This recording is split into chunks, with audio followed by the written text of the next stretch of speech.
Hello everyone, welcome back to my channel. আজকের আমি pasta রান্না করব। এর জন্য এখানে আমি কড়াইয়ে জল দিয়ে দিলাম। জল ফুটে ওঠার পর এখানে পাস্তা দিয়ে দেব। পাস্তা সেদ্ধ হয়ে আসলে পাস্তাটা ঠান্ডা জল দিয়ে আবার ধুয়ে নিতে হবে, যাতে একটার সাথে একটা লেগে না যায়। এই যে আমি পাস্তা ধুয়ে নিয়ে রেখেছি। এখানে একটা ডিম রেখেছি, পেঁয়াজ রেখেছি, রসুন, কাঁচামরিচ। এখানে আমি অরিগানো নিয়েছি। এখানে সয়া সস আছে আর টমেটো সস আছে। এবার আমি কড়াইয়ে প্রথমে একটা ডিম ভাজি করে নেব।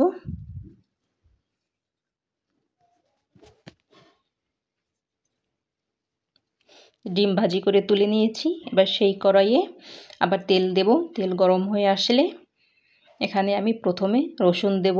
রসুনটা একটু ভাজা ভাজা করে নেব।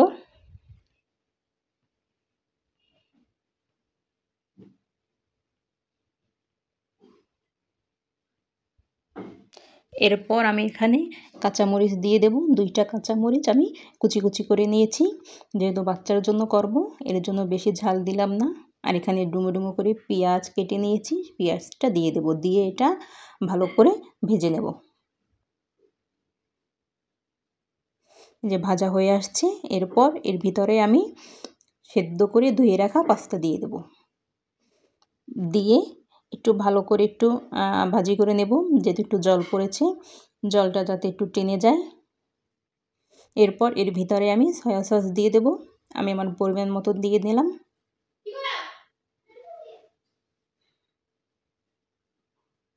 দিয়ে আবার একটু ভাজি করব।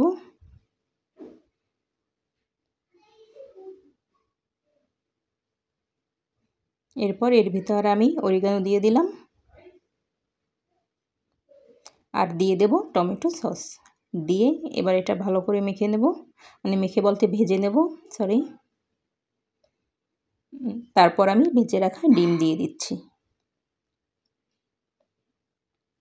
দিয়ে এটা ভালো করে রান্না করে নিতে হবে।